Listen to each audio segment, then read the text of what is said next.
Okay, folks, so in this chapter, I want to talk about the importance of picking the right dodge and burn colors for your dodging and burning. So we are getting closer to actually physically doing our dodge and burn. But I would be remiss if I didn't spend the time talking about the challenges of picking what happens if you pick the wrong dodge and burn colors. And I know this from personal experience.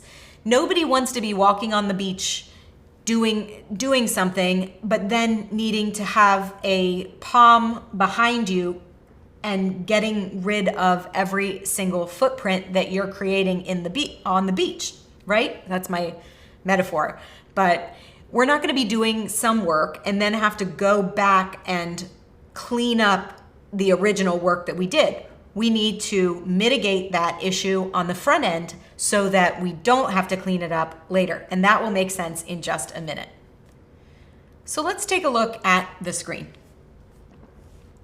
Here we have our unretouched image, and I've done a little bit of blemish removal on this image so far. But I want to talk about the different dodge and burn colors that there are and the different ways that people dodge and burn. Some people choose to dodge and burn with white and black. And now in my experience, I don't necessarily like dodging and burning with white and black because I feel like they're a little bit too heavy-handed.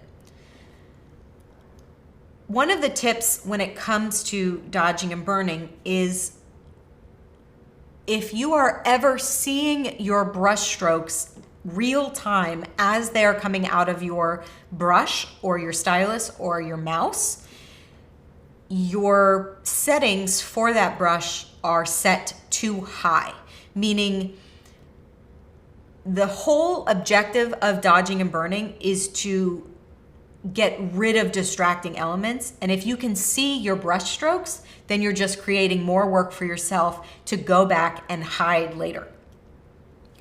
So if you're dodging and burning with white and black, I think that those are a little bit too heavy-handed for what we need to do.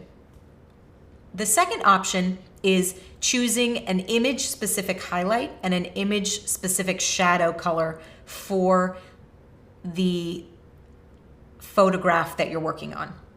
Now, here's my problem with these two. This is the way that I used to dodge and burn for many years.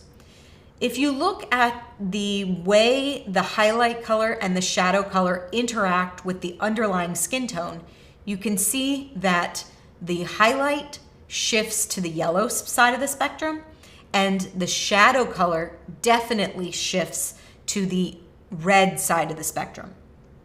And so what I was talking about when I gave the example of walking on the beach and then having to cover up your footprints behind you is that when I used to dodge and burn using the highlight and the shadow color, what ended up happening was I would end up with all of this color shift on the areas where I dodged and burned. And obviously that's not what we want to do.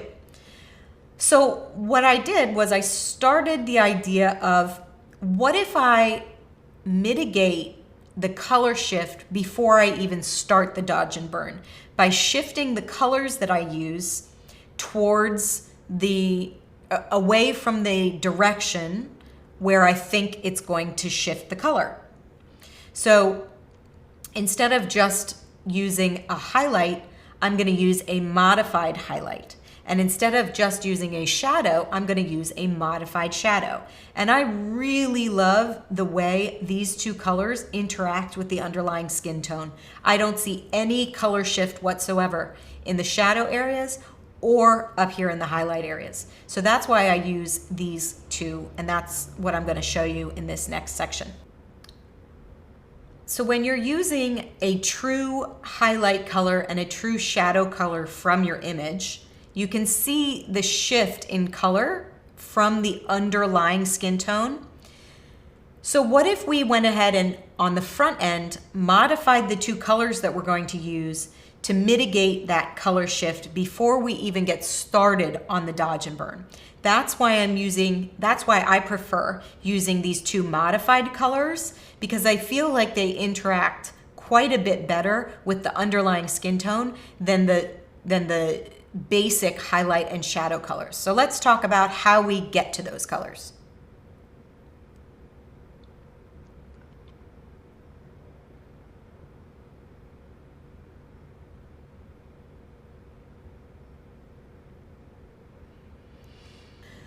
I'm going to be using my brush tool for the majority of the dodge and burn work that we're going to be doing. I'm going to hit B on my keyboard to bring up my brush tool.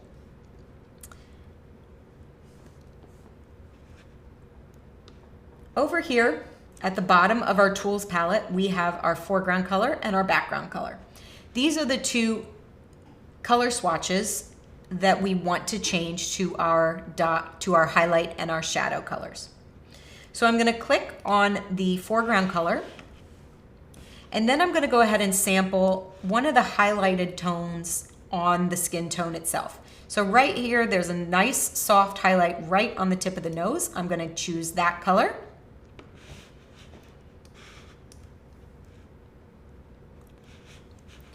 And then, because I know that if I'm dodging an area, it's going to tend to shift towards the yellow spectrum, I'm going to take this hue slider and I'm going to shift it further away from yellow, closer to red, by 3 or 4 integers. I'm going to go ahead and press OK. Now, I need to come up with a burn color. I'm going to click on my background color swatch box, and then I'm going to choose a shadow area from the image that I'm working on. So what I used to do was I used to pick a color from right in here in the nostril. Don't do that. You definitely, first of all, don't want to pick your model's nose. Secondly, you don't want to use that area because there are a lot more capillaries within the nostril of the nose, which is going to shift your color closer to red, which is what we're trying to not do. So let's go ahead and pick a shadow color back here from that shadowed area. And this one we're going to do a little bit differently. We're going to take away half of the saturation by dividing this in half. So let's say 22. And then, just as we did before with the hue, I know that as I darken certain areas and I burn certain areas, they're going to end up tending to shift towards the red spectrum. So I want to take this hue integer here and then basically just nudge it further away from red and closer to yellow.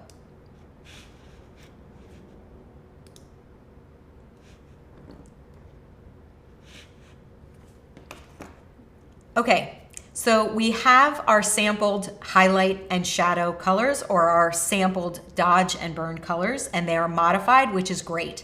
Now, we put a lot of thought and time into selecting those colors. So let's just cover our bases and let's save those colors, because if you're anything like me when it comes to my retouching, I tend to be very ADD in how I retouch. So I'll see something that's wrong, I'll go and fix that. I'll see something else that's wrong, I'll go and fix that.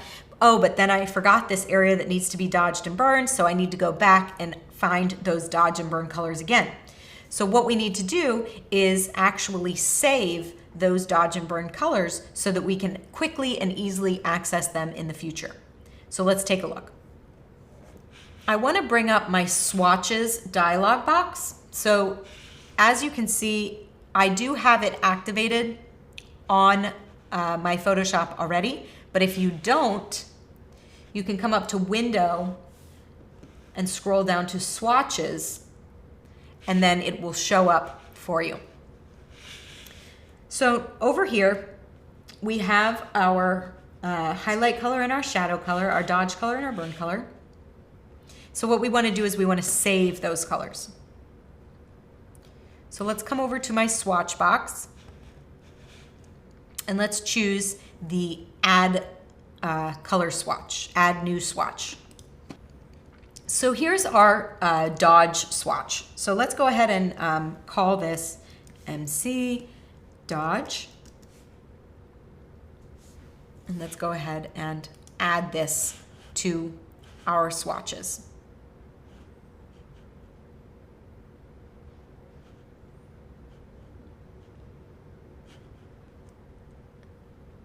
So if we zoom in here and we hover our mouse over, you can see that our MC Dodge swatch has been saved. Now I want you to remember that this is a setting that's saved in your Photoshop preferences and won't be saved with the file itself. So if you open it up on a different Photoshop on a different computer, you may not have these swatches unless you are saving all of your preferences to the cloud and sign in on your Creative Cloud account on a different computer. Now we're gonna do the exact same thing for the background color. So we'll hit the X key, which is going to switch our foreground and background colors over here. And now we're going to come back to our swatches window and choose to save the swatch again, and we'll call this MC Burn. And there we go. There are our two colors that we're going to be using throughout this. They're easily accessible. We don't have to go through all of those steps again, and we can dodge and burn, then we can fix something else, and then we can go back to dodging and burning throughout the retouch of this file. There are a couple of questions that I get pretty frequently when it comes to dodging and burning that I just want to bring your attention to. Some people ask me, why am I not using the dodge and burn tools that are specifically made in Photoshop? For me personally, I feel like I have a lot more control over the colors that I use if I'm using the brush on soft light on a 50% gray layer, rather than the dodge and burn tools that are specific to Photoshop. Another question that I get a lot is, why do you dodge and burn on one layer? Why don't you dodge and burn on two different layers? And for that one, that just sounds like my worst nightmare. To be perfectly blunt, I'm very dyslexic and I get visually confused and visually lost quite easily. So what that means for me is if I see this tiny little minute variation in color or in tone on the skin, if I take my eye off of that area and I go and take my mouse and click from my dodge layer to my burn layer and then go back, no way I'm gonna find that tiny little area that needs to be fixed. So even explaining it just really makes me want to pull my hair out because it's that difficult and would create so much more work for you. So instead, I keep my eyes on the file at all times, and I have my hand on the X key on my keyboard, switching between my dodge color and my burn color, so I don't have to take my eyes off the image while switching between dodge and burn. I think it's creating so much more work for yourself if you are constantly going back and switching between the dodge and burn layers while you are dodging and burning. All right, folks, so in the next chapter, we are going to actually get started doing our dodge and burn.